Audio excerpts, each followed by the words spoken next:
হেমলতা একটা দীর্ঘশ্বাস ছেড়ে বললেন, সেদিন মাঝরাত্তিরে ছুরি নিয়ে বের হয়েছিলাম। হানিফের ঘরটা আব্বা আম্মার ঘর থেকে দূরে হওয়াতে সুবিধা ছিল।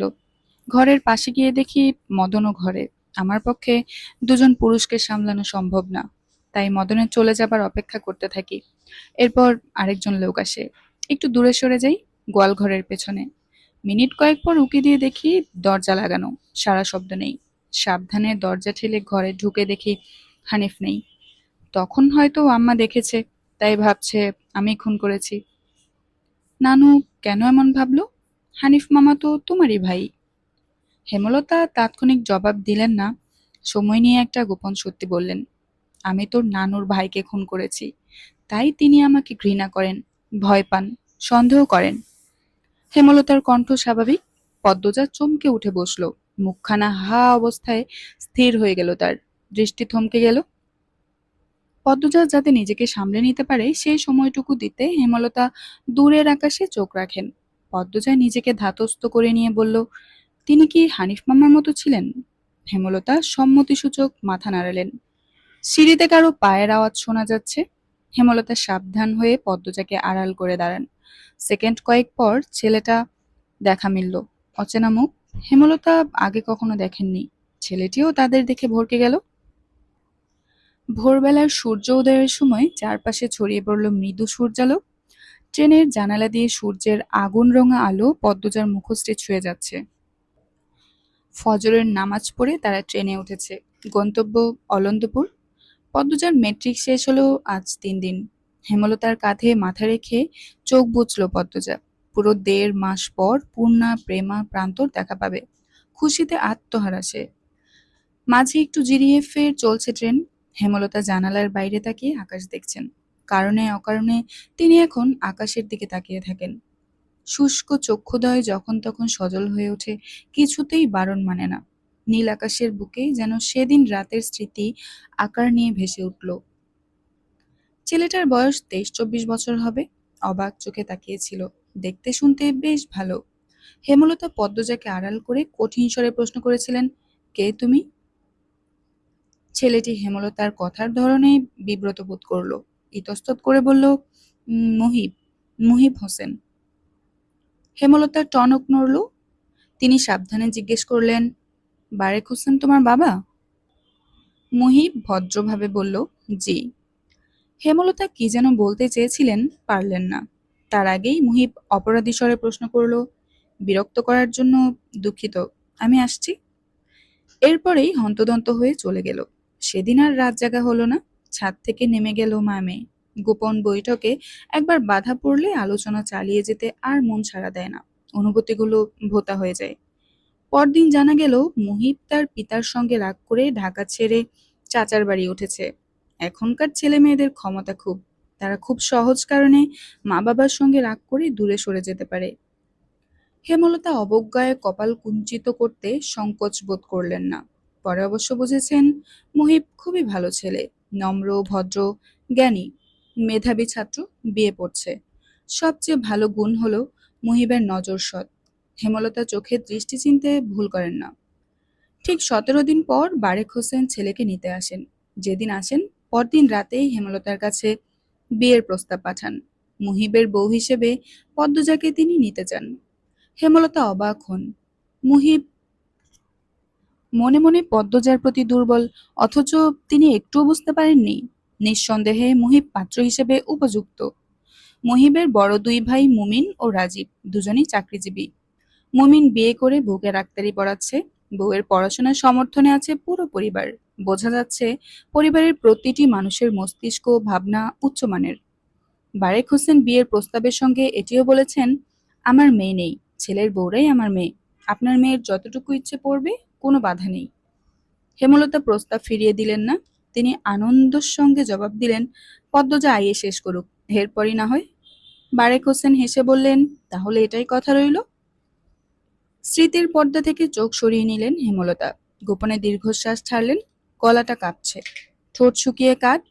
ব্যাগ থেকে বোতল বের করে পানি পান করলেন। অলন্দপুর। প্রেমা প্রান্ত বাড়ির বাইরের সড়কে পায়চারি করছে। পূর্ণা গেটের আড়াল থেকে বারবার উকি দিয়ে দেখছে দূরের পথ। হেমলতা ও পদ্মজাকে আনতে মোর্শেদ যে সেই কখন গঞ্জে গেলেন, এখনো আসছেন না।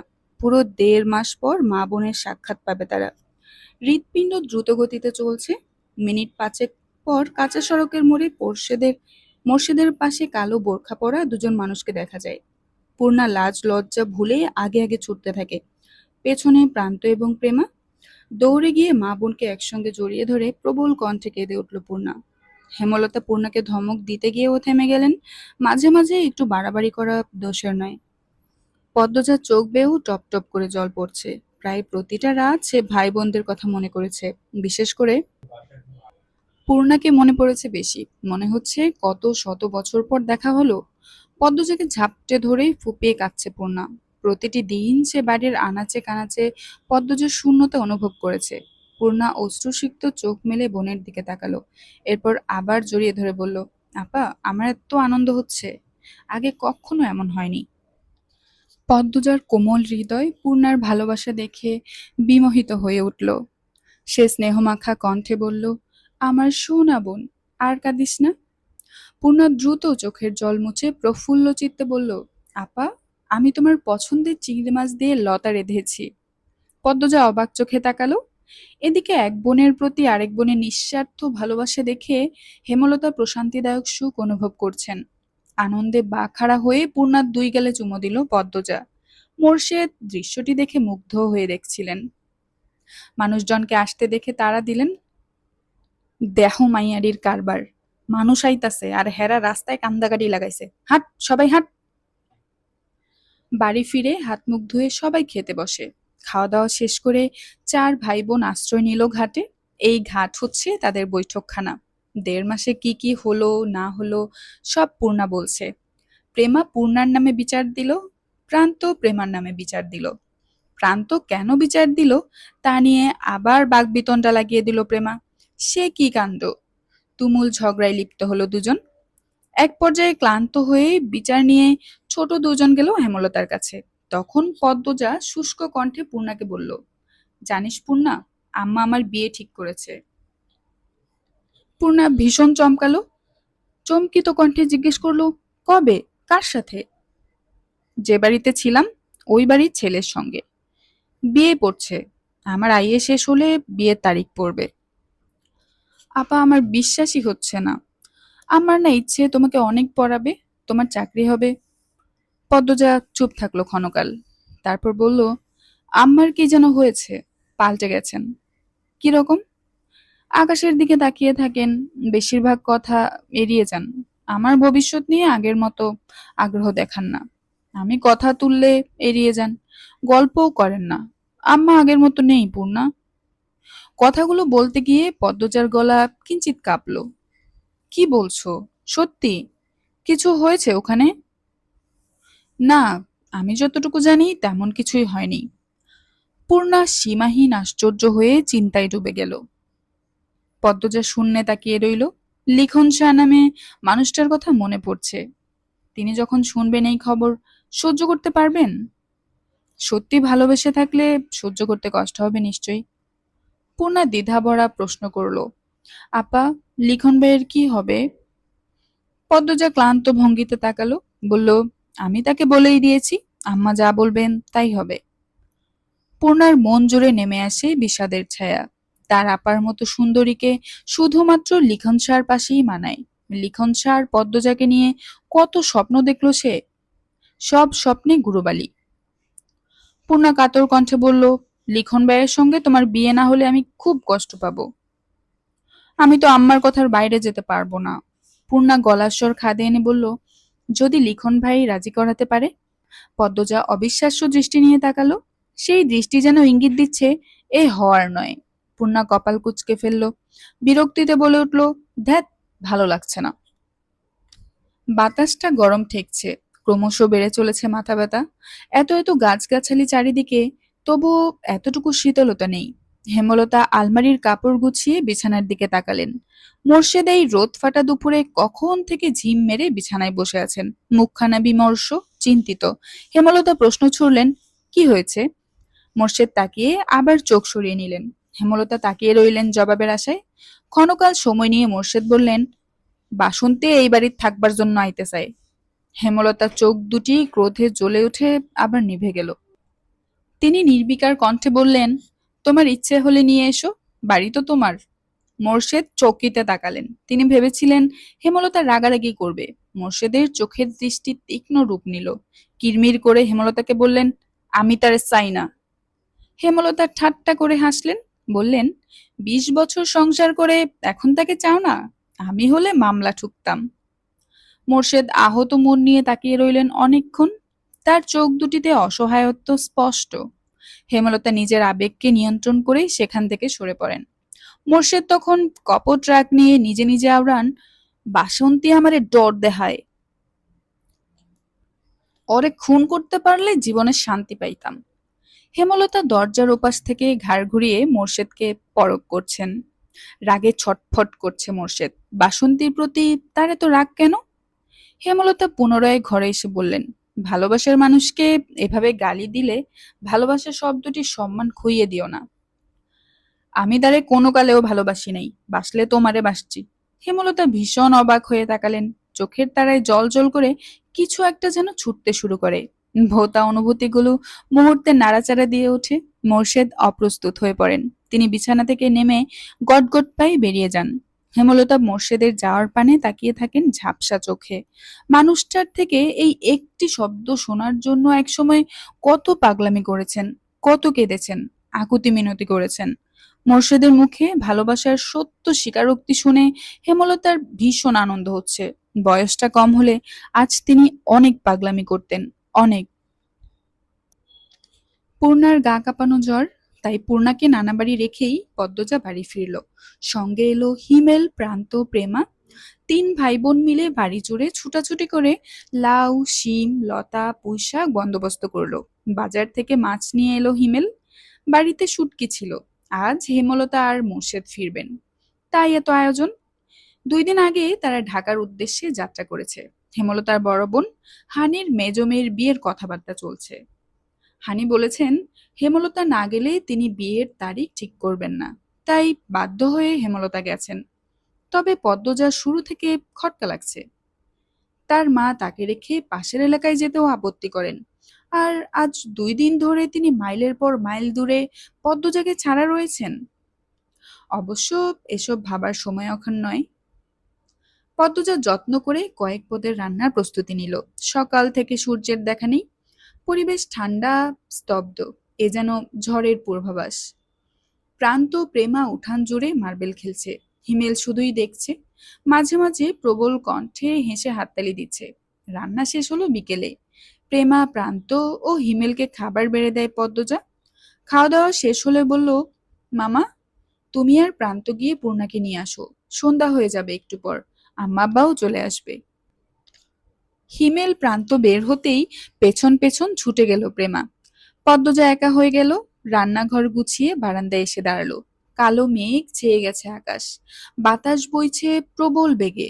বাতাসের দাপটে পদ্মজার চুল আর ওড়না উঠছে। পরিবেশ অন্ধকার হচ্ছে ধীরে ধীরে। তার মনটা কুগাইতে লাগলো। সে এক হাত দিয়ে অন্য হাতের তালু চুলকাতে চুলকাতে গেটের দিকে বারংবার তাকিয়ে দেখছে কেউ এলো কিনা। যতক্ষণ কেউ না আসবে শান্তি মিলবে না। বিকট শব্দ তুলে কাছে কোথাও বজ্রপাত পড়ল। ভয়ে পদ্মজার আত্মা শুকিয়ে যায়।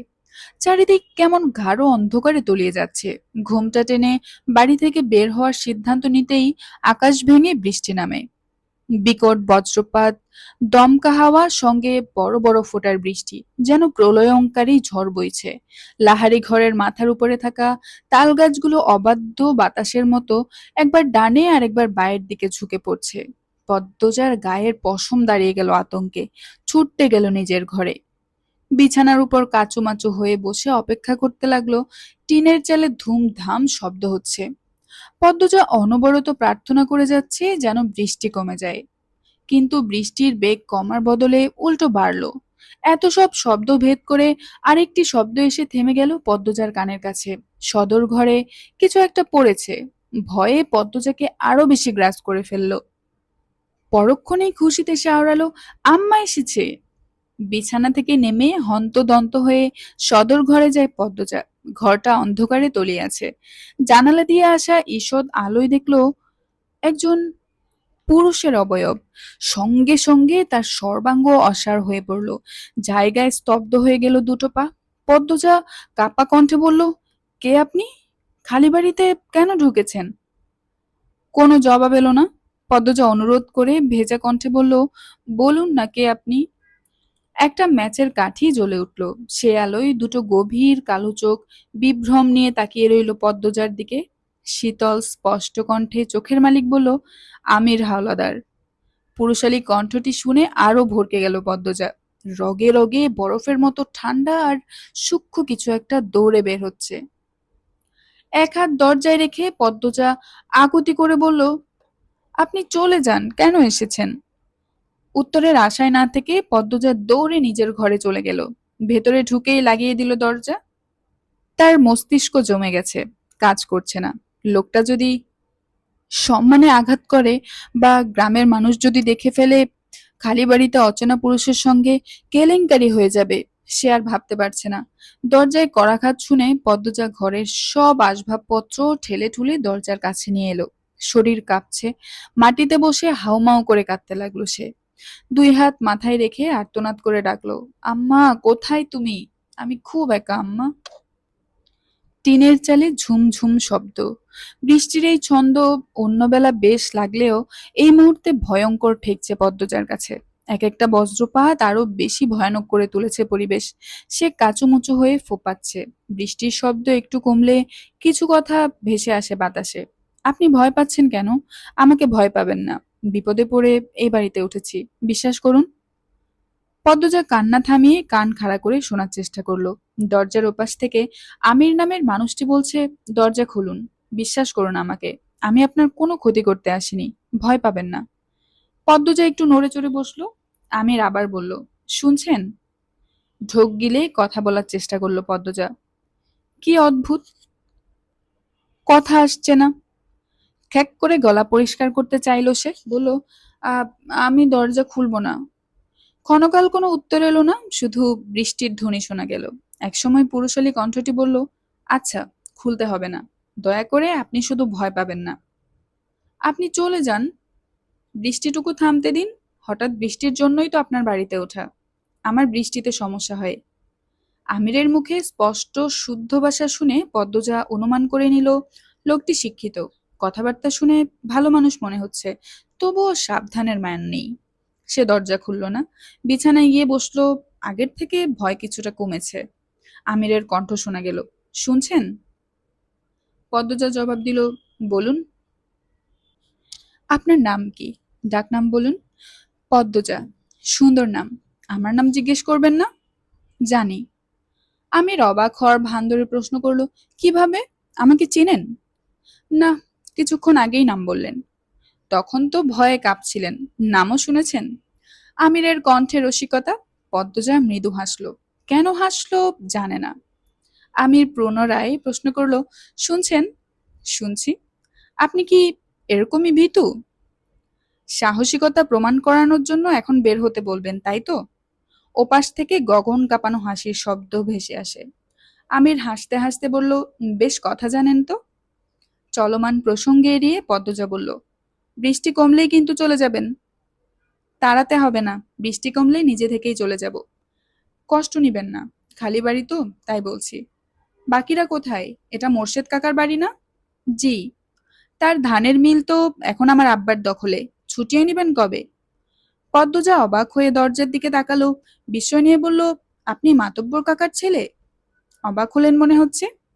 মাতব্বর কাকার ছেলের নাম তো বাবু। আমির হেসে বলল, আমার ডাকনাম বাবু। এই নামে আম্মা আর আব্বা ডাকে। ভালো নাম আমির। পদ্মজা আর কথা দীর্ঘ করল না। বজ্রপাত থেমেছে, বৃষ্টি রয়ে গেছে। আমির জিজ্ঞেস করলো, বাকিরা কোথায়? আব্বা আম্মা ঢাকা, আজ ফেরার কথা। আর আমার দুই বোন আর ভাই নানা বাড়ি, বোধহয় বৃষ্টির জন্য আসতে পারছে না। এখনো আমাকে ভয় পাচ্ছেন? একটু একটু। এটা ভালো, অচেনা মানুষকে একেবারেই বিশ্বাস করতে নেই। বাসন্তী ভ্যান থেকে নেমে সামনে এগোলেন। মোর্শেদের বাড়িটা তিনি চেনেন না, তাই কোন দিকে যেতে হবে বুঝে উঠতে পারছেন না। এদিকে আকাশের অবস্থা ভালো না। রাস্তাঘাটেও মানুষ নেই, ঝড়ো হাওয়া বইছে। আরো কিছুটা পথ হাঁটার পর আচমকা ঝড় শুরু হলো। তিনি দৌড়ে একটা বাড়িতে উঠে পড়েন। রমিজ আলী বারান্দায় বসে হুক্কা টানছিলেন। সিল্কের শাড়ি পরনে, পেট উন্মুক্ত, লম্বা চুলের বেনুনিতে ধবধবে সাদা বাসন্তীকে দেখে সে অবাক হয়ে এগিয়ে এলো। বিস্ময়ের সঙ্গে প্রশ্ন করলো, ক্যাডা আপনি? কারে সান?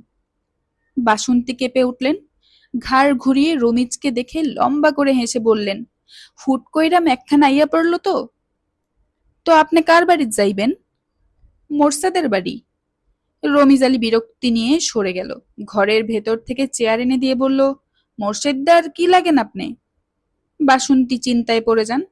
গ্রামের মানুষ তো জানে না তার আর মোর্শেদের সম্পর্ক কি। এখন জানানোটা কতটা যুক্তিসঙ্গত হবে? সেকেন্ড কয়েক ভাবার পর যুক্তি মিলল, গ্রামবাসীকে বলা উচিত, নয়তো নিজের অধিকার তিনি কখনো পাবেন না। একমাত্র গ্রামবাসীরাই পারবে তার জায়গাটা শক্ত করে দিতে। বাসন্তী রমিজ আলীর চোখের দিকে তাকিয়ে বললেন, আমি তার বউ লাগি, প্রথম বউ। তার লগে আমার 20 বছরের সম্পর্ক। রমিজ আলীর চক্ষুদয় যেন কোটর থেকে বেরিয়ে আসতে চাইল। মোর্শেদের বউ? বার কয়েক চোখ পিটপিট করে বলল, কি বললেন? কার বউ? মোর্শেদ, মোর্শেদের বউ। মেঘ না চাইতেই বৃষ্টি পাওয়ার মতো আনন্দ হতে থাকে রমিজের। সে প্রবল উৎসাহ নিয়ে বলল, হ্যার পরের বউয়ে জানে? না। থাহেন কই আপনি? রাধাপুর। লুকাইয়া রাখছিল বিয়া কইরা? হ। এখন মোর্শেদ আমারে তালাক দিবার চায়, আমার সঙ্গে সংসার করতে চায় না। তাই আমি আমার অধিকার লওয়ার জন্য আইছি। আমি তার বাড়িতে থাকবার চাই। আপনারা আমারে সাহায্য করেন। গ্রামবাসী ছাড়া মোর্শেদ আমারে জায়গা দিব না। রমিজ আলী প্রবল বৃষ্টি আর বজ্রপাতকে হটিয়ে বাহাদুরের মতো বলে উঠল, আপনার জায়গা করে দেওয়ান আমরার কাম। আপনি চিন্তা করেন না, মেঘটা কমতে দেন, এরপর দেখেন খালি কি হয়। বাসন্তীর চোখ মুখ জল জল করে উঠল। অবশেষে একটা ভরসা পাওয়া গেল। রমিজ আলীর প্রতিশোধের নেশা পেয়েছে। মোর্শেদ তাকে কত কটু কথা বলেছে, অবজ্ঞা করেছে, অপমান করেছে। এইবার তার পালা। প্রতিটি অপমান ফিরিয়ে দেওয়ার শপথ করেছে সে অনেক আগেই। বাসন্তীকে ভরসা দিয়ে সে বলল, আপনি বইয়া থাহেন, আমি আরো কয়জনরে লইয়া আইতাছি। রমিজ আলী খুশিতে গদগদ হয়ে বেরিয়ে গেল লোকবলান্তে। সঈদ, রজব, মালেক, কামরুলকে নিয়ে ফিরে এলো। সবার হাতে হাতে ছাতা। কামরুল আটপাড়া এলাকার মেম্বার। গ্রামে কোনো অনাচার হলে তা দেখার দায়িত্ব তার। তাই তিনি মাথার উপর বজ্রপাত ঝড় নিয়েই ছুটে এসেছেন। পদ্মজা উসখুস করছে, টয়লেটে যাওয়া প্রয়োজন। প্রস্রাবের বেগ ক্রমাগত বাড়ছে। এভাবে আর কতক্ষণ থাকা যায়? সাহসও পাচ্ছে না বের হওয়ার। ঘরে পায়চারি করলো কিছুক্ষণ। চোখ বন্ধ করে জোরে শ্বাস নিল। এরপর কাঁচি কোমরে গুজে আয়তুল কুরসি পরে বুকে ফু দিয়ে দরজা খুলল। আচমকা দরজা খোলার আওয়াজ শুনে আমির চমকে তাকালো। আকাশ থেকে কালো মেঘের ভাব কেটে গেছে অনেকটা। সন্ধ্যার আজান পড়ছে। সালোয়ার কামিজ পরা পদ্মজাকে দেখে মুহূর্তে হৃৎস্পন্দন থমকে গেল তার। পদ্মজা ওড়না টেনে নিল নাক অব্দি। কাপা পায়ে আমিরের পাশ কেটে গেল। আমিরের চোখ স্থির, নিঃশ্বাস এলোমেলো, ঠোঁট শুকিয়ে কাঠ। পদ্মজা যখন ফিরছিল ঘরে, আমির ডাকলো, পদ্মজা। পদ্মজা দাঁড়ালো। মানুষটা খারাপ হলে এতক্ষণে আক্রমণ করত। যেহেতু করেনি, মানুষটার উদ্দেশ্য খারাপ না, তাই দাঁড়ালো। তবে ঘাড় ঘুরিয়ে তাকালো না।